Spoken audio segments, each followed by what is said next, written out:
So this is a true story. As you know, I am a physician, and I have been a physician for many years now. But I've also had a private practice, and for that reason, I have been a business person. And I have realized that in order to continue my medical practice, I have to understand the business. I have to collect the deductibles, the copays, to notify patients when we didn't get payments. And that's the aspect that's really unappealing. What makes it so unappealing is when patients actually turn on you. Their fangs start to show. It's really true. It happened today. As it turned out, this person was sent an email about an outstanding balance. And the truth is that her insurance had actually paid. And that's not a problem. And we make mistakes. And we would settle our books. But what was surprising and what was displeasing was the attitude and the anger and the angst that came from this patient when she received this email, which made me wonder what is going on here? What is going on? And actually, there was a recent article which said that 61% of the persons in the United States get their insurance through their employer. Those that fall below a certain income level qualified for Medicaid. And then you have a population of what is called the uninsured. The uninsured aren't the poorest of poor. Often the uninsured are small business owners who can't afford health care, who choose not to spend any money on health care insurance, which was what the Affordable Care Act, otherwise known as Obamacare, was to help resolve. And it did to a certain extent, but even today, it's noted that those who are uninsured are the most likely not to see a doctor, most likely not to go for preventive visits, and that's, for the obvious reasons, they can't afford it, and if they're feeling otherwise okay, that money could probably be spent on something else. But what was interesting about this report is that it said those that get their insurance through their employer are finding out that, one, some of the services that they thought they were entitled to aren't being covered by their insurance. And women are being disproportionately affected, partially because women use the healthcare system more than men. And so a person with insurance will still have a deductible, will sometimes have a co-insurance, may have a copay. And so with all of these fees attached, people, particularly women, are finding that they can't even afford their insurance, which is being provided through their employer. How ridiculous is that? Women are finding that prescriptions that they might want aren't covered by their insurance, and so they're being denied. And this is crazy.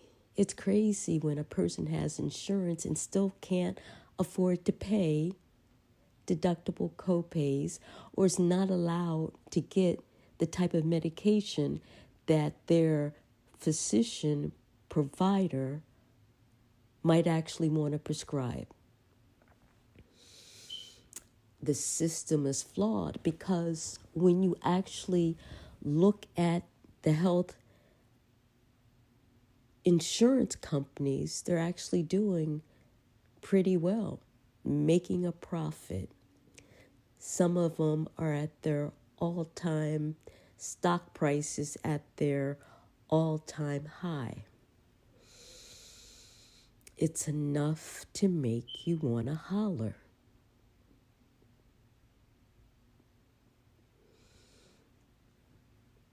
And so my suggestion to us all is that we need to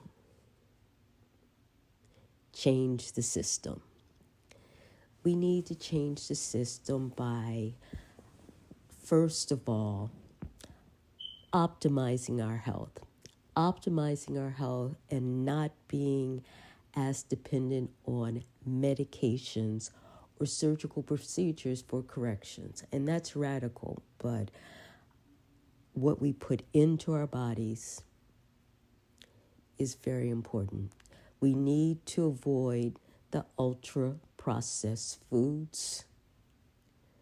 We need to avoid excessive amounts of salt and sugar.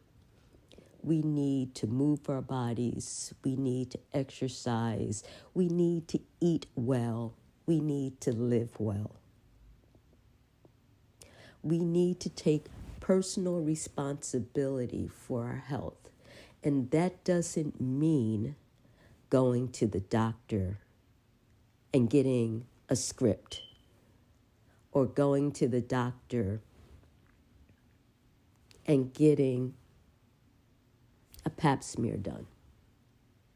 No, taking responsibility for your health translates into, you know what your blood pressure range is.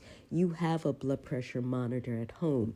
You know that certain foods will elevate your blood pressure and you will avoid them the majority of the time. You know that too much weight is not healthy.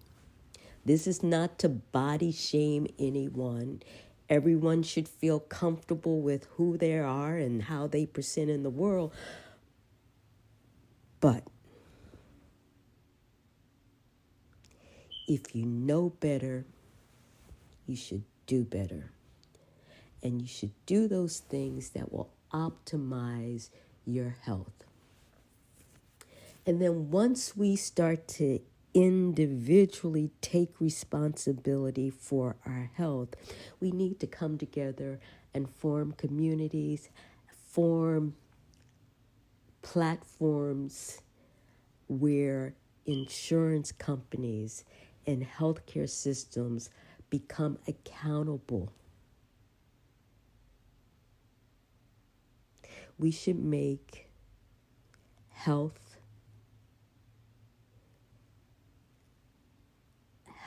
a basic right for everyone. And it goes without saying that persons of color are often the most disadvantaged. We have the worst health outcomes. And we have to stop. We know the system is flawed. We know that there needs to be revisions, but the change actually starts with us starts with us now. And so I'm saying the other thing you need to do is understand your insurance policy. And if you do get an email from your doctor's office, don't attack the doctor. Don't attack the doctor. Work through the issue. You should have documentation from your insurance company, which is called an EOB, explanation of benefits, which will tell you on this particular day with this particular physician, this was the charge that was entered. This is what we will allow. This is our maximum allowable. This is what we paid the physician. And if there's a part for you to pay, it will show that too. This is your portion. That's all it takes. That's all it takes. And the problem solved within the doctor's office.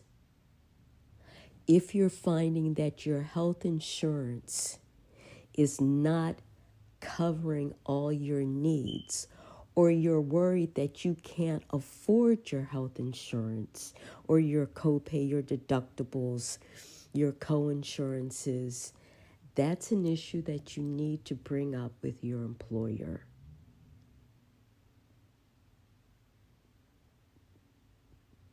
And as employers try to divert the expenses of health care, this may be a negotiating point when you are considering your options. And so, no, there is no